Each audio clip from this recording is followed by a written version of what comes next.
जय श्री राम। आपका स्वागत है आपके अपने चैनल वास्तु गुरु में। आज के एपिसोड में मैं महर्षि वाल्मीकि द्वारा रचित रामायण के अयोध्या कांड को संक्षेप में आपके सामने प्रस्तुत करने जा रहा हूँ। पिछले एपिसोड में मैंने बाल कांड एवं राम अवतार की कथा को आपके सामने प्रस्तुत किया था।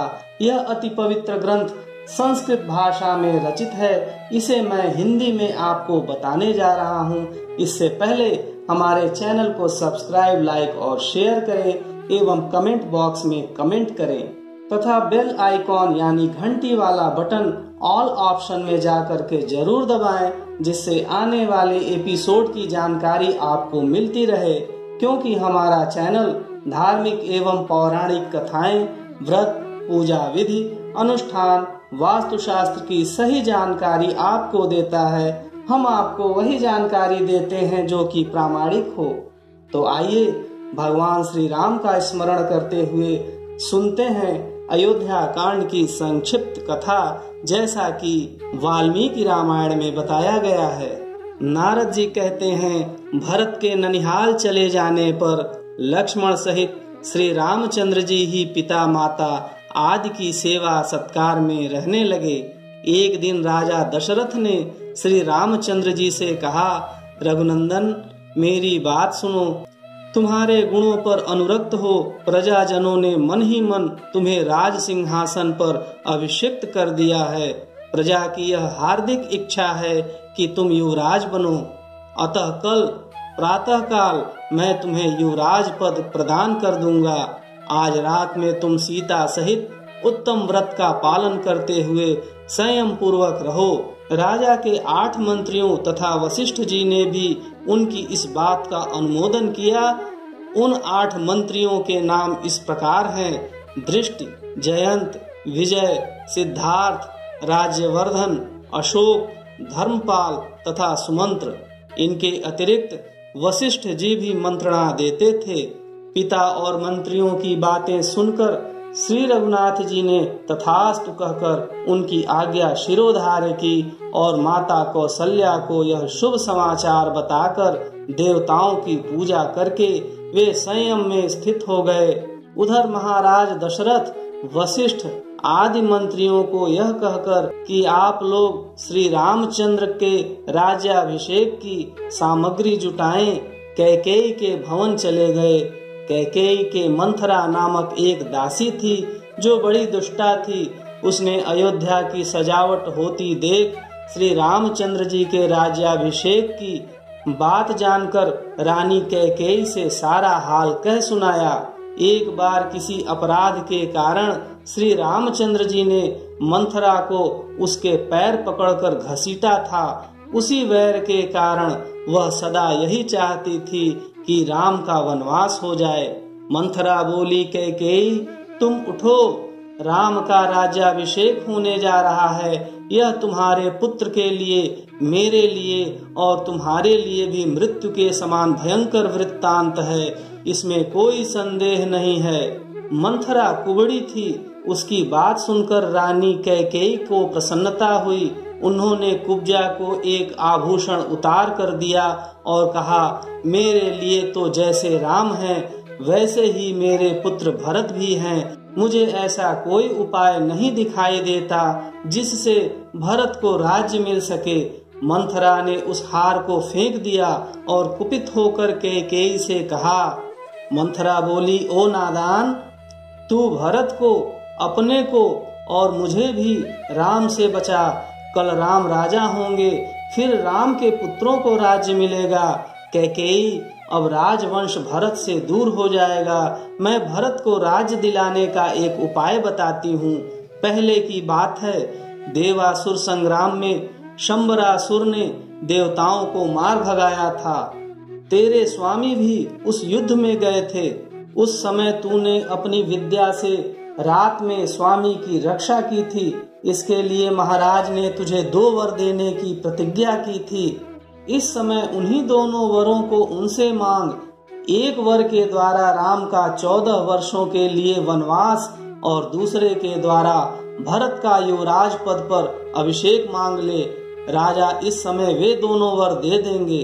इस प्रकार मंथरा के प्रोत्साहन देने पर कैकेयी अनर्थ में ही अर्थ की सिद्धि देखने लगी और बोली, कुब्जे, तूने बड़ा अच्छा उपाय बताया है, राजा मेरा मनोरथ अवश्य पूरा करेंगे। ऐसा कहकर वह कोप भवन में चली गई और पृथ्वी पर अचेत सी होकर पड़ रही। उधर महाराज दशरथ ब्राह्मण आदि का पूजन करके जब कैकेयी के भवन में आए तो उसे रोष में भरी हुई देखा। तब राजा ने पूछा, सुंदरी, तुम्हारी ऐसी दशा क्यों हो रही है? तुम्हें कोई रोग तो नहीं सता रहा है अथवा किसी भय से व्याकुल तो नहीं हो? बताओ क्या चाहती हो, मैं अभी तुम्हारी इच्छा पूर्ण करता हूँ। जिन श्री राम के बिना मैं क्षण भर भी जीवित नहीं रह सकता, उन्हीं की शपथ खाकर कहता हूँ, तुम्हारा मनोरथ अवश्य पूर्ण करूँगा। सच सच बताओ क्या चाहती हो? कैकेयी बोली, राजन, यदि आप मुझे कुछ देना चाहते हो तो अपने सत्य की रक्षा के लिए पहले के दिए हुए 2 वरदान देने की कृपा करें। मैं चाहती हूँ राम 14 वर्षों तक संयम पूर्वक वन में निवास करें और इन सामग्रियों के द्वारा आज ही भरत का युवराज पद पर अभिषेक हो जाए। महाराज, यदि ये दोनों वर आप मुझे नहीं देंगे तो मैं विष पीकर मर जाऊंगी। यह सुनकर राजा दशरथ वज्र से आहत हुए की भांति मूर्छित होकर भूमि पर गिर पड़े। फिर थोड़ी देर में चेत होने पर उन्होंने कैकेयी से कहा। दशरथ बोले, पाप पूर्ण विचार रखने वाली कैकेयी, तू समस्त संसार का अप्रिय करने वाली है। अरे, मैंने या राम ने तेरा क्या बिगाड़ा है जो तुम मुझसे ऐसी बात करती है? केवल तुझे प्रिय लगने वाला यह कार्य करके मैं संसार में भली भांति निंदित हो जाऊंगा। तू मेरी स्त्री नहीं, कालरात्रि है। मेरा पुत्र भरत ऐसा नहीं है। पापिनी, मुझे पुत्र के चले जाने पर जब मैं मर जाऊंगा तो तू विधवा होकर राज्य करना। राजा दशरथ सत्य के बंधन में बंधे थे। उन्होंने श्री रामचंद्र जी को बुलाकर कहा, बेटा, कैकेयी ने मुझे ठग लिया। तुम मुझे कैद करके राज्य को अपने अधिकार में कर लो, अन्यथा तुम्हें वन में निवास करना होगा और कैकेयी का पुत्र भरत राजा बनेगा। श्री रामचंद्र जी ने पिता और कैकेयी को प्रणाम करके उनकी प्रदक्षिणा की और कौशल्या के चरणों में मस्तक झुकाकर उन्हें सांत्वना दी। फिर लक्ष्मण और पत्नी सीता को साथ ले ब्राह्मणों, दीनों और अनाथों को दान देकर सुमंत्र सहित रथ पर बैठकर वे नगर से बाहर निकले। उस समय माता पिता आदि शोक से आतुर हो रहे थे। उस रात में श्री रामचंद्र जी ने तमसा नदी के तट पर निवास किया। उनके साथ बहुत से पूर्ववासी भी गए थे। उन सबको सोते छोड़कर वे आगे बढ़ गए। प्रातः काल होने पर जब श्री रामचंद्र जी नहीं दिखाई दिए तो नगर निवासी निराश होकर पुनः अयोध्या को लौट आए। श्री रामचंद्र जी के चले जाने से राजा दशरथ बहुत दुखी हुए। वे रोते रोते कैकेयी का महल छोड़कर कौशल्या के भवन में चले गए। उस समय नगर के समस्त स्त्री पुरुष और रनिवास की स्त्रियां फूट फूट कर रो रही थीं। श्री रामचंद्र जी ने चीर वस्त्र धारण कर रखा था। वे रथ पर बैठे बैठे श्रृंगवेरपुर जा पहुँचे। वहाँ निषाद राज गुह ने उनका पूजन, स्वागत और सत्कार किया। श्री रघुनाथ जी ने इंगुदी वृक्ष की जड़ के निकट विश्राम किया। लक्ष्मण और गुह दोनों रात भर जागकर पहरा देते रहे। प्रातः काल श्री राम ने रथ सहित सुमंत्र को विदा कर दिया तथा स्वयं लक्ष्मण और सीता के साथ नाव से गंगा पार हो वे प्रयाग में गए। वहां उन्होंने महर्षि भारद्वाज को प्रणाम किया और उनकी आज्ञा ले वहां से चित्रकूट पर्वत को प्रस्थान किया। चित्रकूट पहुंचकर उन्होंने वास्तु पूजा करने के अनंतर पर्णकुटी बनाकर मंदाकिनी के तट पर निवास किया। श्री रघुनाथ जी ने सीता को चित्रकूट पर्वत का रमणीय दृश्य दिखलाया। इसी समय एक कौवे ने सीता जी के कोमल श्री अंग में नखों से प्रहार किया। यह देख श्री राम ने उसके ऊपर सींग के अस्त्र का प्रयोग किया। जब वह कौआ देवताओं का आश्रय छोड़कर श्री रामचंद्र जी की शरण में आया, तब उन्होंने उसकी केवल एक आंख नष्ट करके उसे जीवित छोड़ दिया। श्री रामचंद्र जी के वनगमन के पश्चात छठे दिन की रात में राजा दशरथ ने कौशल्या के पहले की एक घटना सुनाई, जिसमें उनके द्वारा कुमारावस्था में सरयू के तट पर अनजान में यज्ञ दत्त पुत्र श्रवण कुमार के मारे जाने का वृत्तांत था। श्रवण कुमार पानी लेने के लिए आया था। उस समय उसके घड़े के भरने से जो शब्द हो रहा था, उसकी आहट पाकर मैंने उसे कोई जंगली जंतु समझा और शब्द वेधी बाण से उसका वध कर डाला। यह समाचार पाकर उसके पिता और माता को बड़ा शोक हुआ। वे बारंबार विलाप करने लगे। उस समय श्रवण कुमार के पिता ने मुझे शाप देते हुए कहा, राजन, हम दोनों पति पत्नी पुत्र के बिना शोकातुर होकर प्राण त्याग कर रहे हैं। तुम भी हमारी ही तरह पुत्र वियोग के शोक से मरोगे। तुम्हारे पुत्र मरेंगे तो नहीं, किंतु उस समय तुम्हारे पास कोई पुत्र मौजूद न होगा।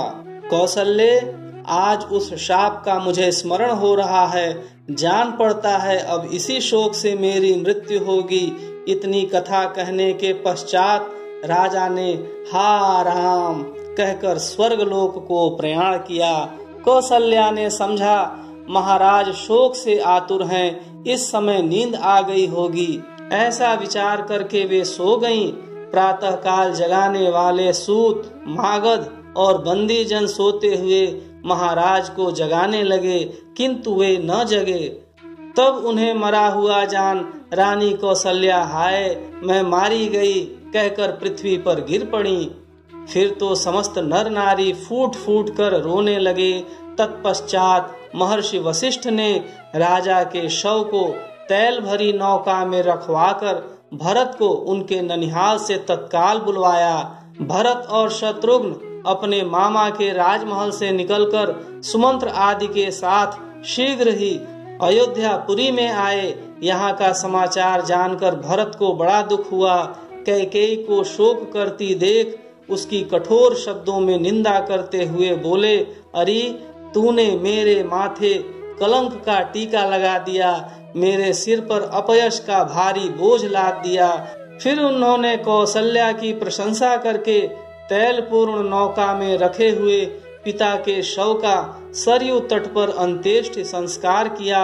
तदनंतर वशिष्ठ आदि गुरुजनों ने कहा, भरत अब राज्य ग्रहण करो। भरत बोले, मैं तो श्री रामचंद्र जी को ही राजा मानता हूँ, अब उन्हें यहाँ लाने के लिए वन में जाता हूँ। ऐसा कहकर वह वहाँ से दल बल सहित चल दिए और श्रृंगवेरपुर होते हुए प्रयाग पहुँचे।